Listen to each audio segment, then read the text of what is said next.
الحمد لله الذي خلق السماوات والأرض وجعل الظلمات والنور ثم الذين كفروا بربهم يعدلون أشهد أن لا إله إلا الله وحده لا شريك له شهادة عميقة تحيي القلوب وترفع الناس إلى درجات عالية وأشهد أن محمدا عبده ورسوله بعثه الله رحمة للعالمين اللهم صل وسلم على نبينا الكريم وعلى آله وأصحابه ومن تبعهم بإحسان إلى يوم الدين فيا عباد الله أوصيكم ونفسي بتقوى الله وطاعته لعلكم تفلحون وقال الله تعالى في كتابه الكريم أعوذ بالله من الشيطان الرجيم بسم الله الرحمن الرحيم يا أيها الذين آمنوا اتقوا الله حق تقاته ولا تموتن إلا وأنتم مسلمون صدق الله العلي العظيم وصدق رسوله النبي الكريم ونحن على ذلك من الشاهدين والشاكرين والحمد لله رب العالمين أما بعد.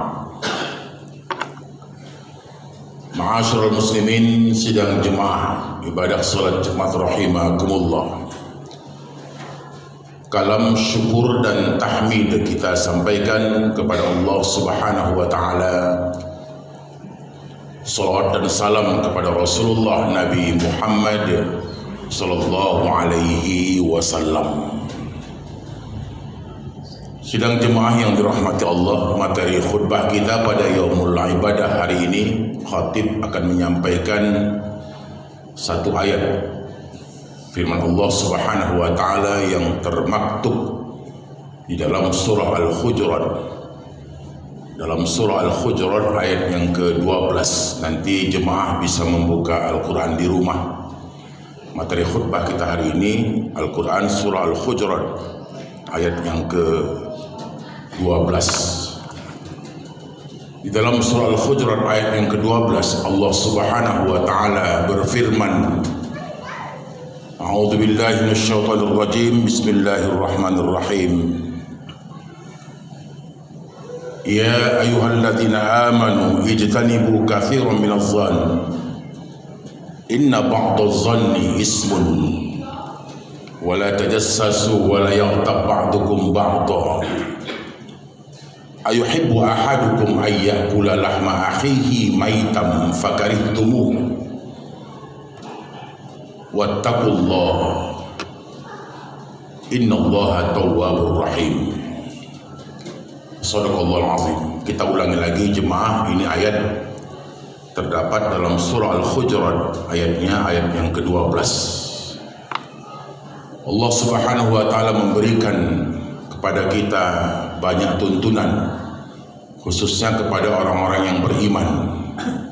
Karena ayat ini diarahkan kepada kita orang-orang yang beriman. Untuk mendeteksi diri kita beriman, caranya mudah. Ada ulama memberikan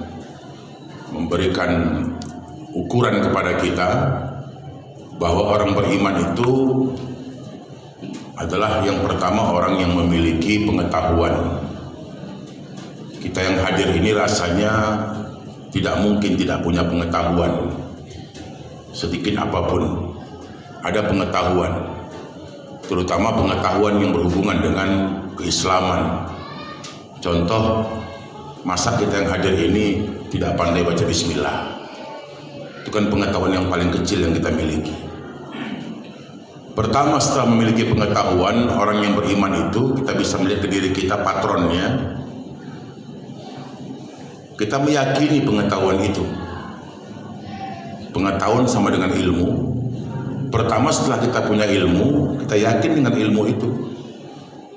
Contohnya lagi jemaah, kita yakin dengan ilmu bismillah kita baca, sedikit pun yang kita makan jadi berkah. Maka kita amalkan. Jadi yang pertama punya ilmu, orang beriman itu. Yang kedua meyakini ilmu. Dan yang ketiga mau mengamalkan. Itulah orang yang beriman. Ilmu kita tidak sama jemaah. Ada yang banyak, ada yang sedikit, tapi kita punya pengetahuan. Jadi kalau kita mau menengok diri kita ini beriman atau enggak, kita bisa melihat, saya ada ilmu, saya amalkan ilmu yang itu. Mungkin banyak ilmu kita, 10 kah umpamanya ilmu kita, masa dari 10 1 tidak ada yang kita amalkan, atau 2 yang tidak kita buat. Kita amalkan semuanya. Meyakini dan mengamalkan, itulah orang beriman. Itu orang beriman. Puasa umpamanya jemaah, itu perintah Allah, kita tahu perintah dari Al-Quran, tahunya itulah ilmu. Kemudian kita yakini dengan puasa itu kita sehat, kita mendapat amanah, kita kerjakan mengikuti perintah Allah, kemudian kita amalkan, itulah orang beriman. Contohnya jemaah rahimakumullah, ayat yang baru kita bacakan tadi ditujukan Allah kepada orang yang beriman, kepada kita insyaallah. Apa itu ayatnya?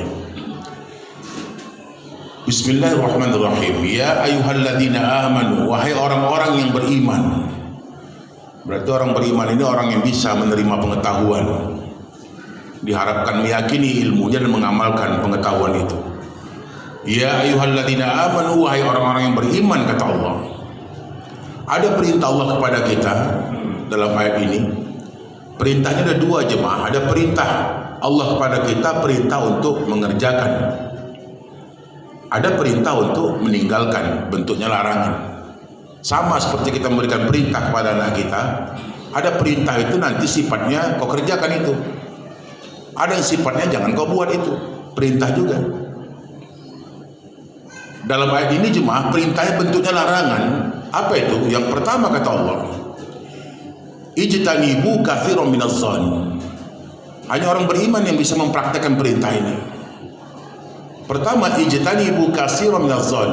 Allah perintahkan kepada kita yang beriman, jauhi olehmu, jangan dekati maksudnya. Jauhi olehmu, ijtanibu katsiran minadh-dhann. Jauhi olehmu dari banyak berprasangka. Berprasangka. Loh, kemarin kan kiblat kita lurus, kenapa hari ini mereng? Hilangkan berprasangka yang tidak baik. Mungkin kemarin pengetahuan belum sampai sama kita, hari ini sudah sampai. Bahkan Android yang ada di kantong kita itu hari ini bisa mendeteksi kemana arah kiblat. Alhamdulillah, dengan pengetahuan itu dapat kita sebuah kebenaran. Itu mesti kita ikuti. Jangan berburuk sangka, ini pengurus yang lalu tidak beres, yang hari ini yang bagus. Tidak begitu. Jadi yang pertama jemaah, ijtanibu katsiran minadh-dhann. Jauhi olehmu dari berprasangka. Banyak muncul prasangka-prasangka dalam diri kita. Apa kata Allah? Inna ba'dadh-dhanni ismun. Sebahagian besar prasangka-prasangka itu biasanya mengarah ke dosa. Berprasangka tidak baik kepada istri, kepada anak, pada jiran. Apa yang dibuatnya muncul prasangka kita, ini pasti begini ujung-ujungnya, pasti begini ujung-ujungnya. Prasangka. Ada sebuah kegaduhan yang besar dalam diri kita. Muncul prasangka kepada sebuah lembaga, sebuah majlis, sebuah yayasan. Apalagi pada hari ini jemaah, banyak orang menebar prasangka-prasangka tidak baik menjelang musim-musim pilkada ini. Bagi kita orang beriman, jauhkan hal yang seperti itu. Hilangkan berburuk sangka. Kenapa? Karena sebagian besar inna ba'dadh-dhanni ismun.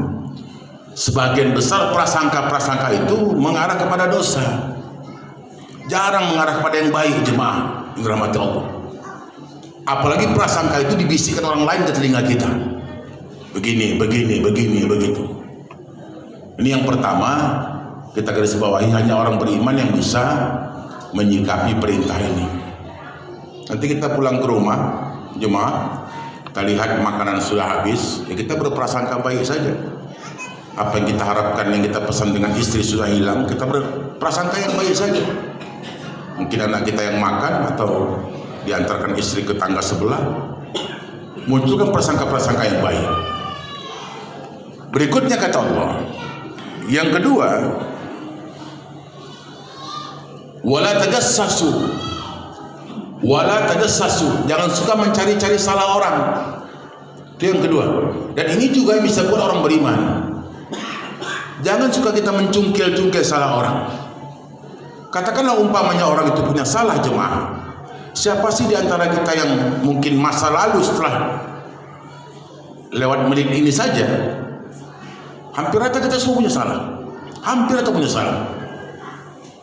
Itu.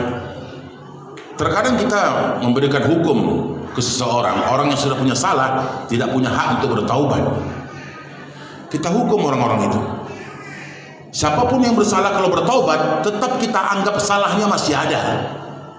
Salah masa lalunya. Wala tajassasu, jangan suka cari-cari salah orang. Kadang adik kandung sendiri pun kita klaim tak boleh bertaubat. Tetap salahnya dan salah selama-lamanya. Kemudian jemaah, kita suka mencungkil-cungkil mencari salah-salah orang lain. Dan ini kadang-kadang bukan hanya kita mencari, dibantu orang lain kita mencari salah orang lain. Artinya kalau kita sudah bisa bersih, tidak berbuat salah, silahkan bongkar salah orang lain. Dan ingatlah jemaah yang dirahmati Allah, masing-masing kita punya aib, punya keburukan. Kitanya makanya berani hadir di sini, beribadah di tempat ini, hadir di rumah Allah ini. Kenapa? Karena mungkin salah kita hari ini belum terbongkar, aib kita belum terbongkar. Kalau aib kita terbongkar, mungkin jangankan masjid ini, cuma kampung ini pun kita tinggalkan. Kalau aib kita terbongkar, ya kelihatan kita hadir pada hari ini seperti orang baik-baik saja, dan mudah-mudahan kita termasuk orang yang baik. Makanya kata Rasulullah, kalau mau Allah menjaga aibmu, jangan bongkar-bongkar aib orang lain. Ada badan-badan tertentu yang bisa membongkar aib kita, yang bisa mencari-cari salah kita. Sampaikan saja kepada mereka, polisi umpamanya, dia yang berhak membongkar aib kita. Sampaikan kepada mereka kalau memang ada seorang punya aib yang mesti dibongkar aib itu. Itu yang Allah perintahkan kepada kita jemaah orang beriman. Yang pertama, jangan suka berburuk sangka. Yang kedua, jangan cari-cari salah orang. Yang ketiga, jemaah yang dirahmati Allah, wala yaghtab ba'dukum ba'dha. Suka kita menyebar fitnah, menghibah, menyebar fitnah. Ini juga ramai pada hari ini jemaah, menyebar fitnah antara yang satu, yang dua, yang tiga, menyebar fitnah ke sana kemari. Fitnah itu apa artinya? Mungkin persentase kebenarannya sangat sedikit sekali.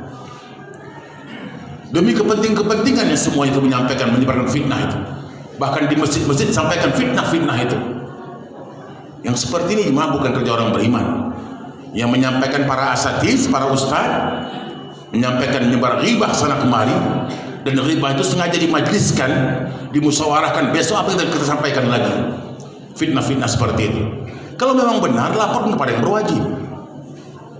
Ini yang kata Allah di Al-Quran, hanya orang beriman yang bisa menyikapi hal yang seperti ini. Apa sanksi yang paling besar jemaah? Allah menyatakan, ayuhibbu ahadukum ayyakula lahma ahihi maitam fakarihtumu. Maukah kau, kata Allah, makan bangkai saudaramu yang sudah mati? Orang yang suka berburuk sangka, orang yang suka mencari-cari salah orang lain, orang yang suka meribah, menyebarkan fitnah yang belum tentu benar, Allah katakan orang itu, ayuhibbu, suka kau, kata Allah, ayyakula lahma ahihi maitam, sukakah kau makan bangkai saudaramu yang sudah mati? Sama seperti itu. Waktu kita memfitnah orang lain, sama ketika kita makan bangkai yang kita makan, bangkai saudara kita yang sudah mati, bangkai abang kita yang kita makan, bangkai adik kita, bangkai keluarga kita, itu yang kita makan bangkainya. Sukakah kamu, kata Allah? Fakarihtumu, pasti kau benci, kata Allah. Pasti kau nggak suka makan bangkai saudaramu yang sudah mati. Ada saudara kita meninggal jemaah, adik kita meninggal dari kandung kita, nggak kita kasih tanam adik itu. Kenapa? Mau kita sop dagingnya, mau kita makan. Samalah perumpamaan, kata Allah, orang yang suka meribah, memfitnah kesana kemari, makan bangkai saudara-saudara mati. Maukah kau, kata Allah? Fakarihtumu, pasti kau jijik, kata Allah. Itulah bahayanya jemaah. Makanya dikumpulkan kita pada hari Jumat, setiap hari Jumat, untuk membenahi iman kita, memperbaiki iman kita. Pulang dari sini yang muncul banyak kebaikan-kebaikan, bukan yang tidak baik. Wattaqullah, akhirnya kata Allah, wattaqullah, takutlah kepada Allah. Innallaha tawwabur rahim, Allah maha penerima taubat. Umur kita tidak diketahui jemaah. Mati itu nggak harus sakit, nggak harus hanyut, nggak harus tenggelam, tidak harus dibunuh. Bisa saja jemaah pulang dari sini kita dipanggil Allah. Kan banyak kita mendengar keluarga kita, kawan kita tidak hanya sakit, meninggal. Oleh karena itu apa yang kita lakukan? Setiap langkah yang kita buat, ciptakan yang baik-baik, bukan menebar yang tidak baik. Fa'tabiru ya ulil albab la'allakum tuflihun.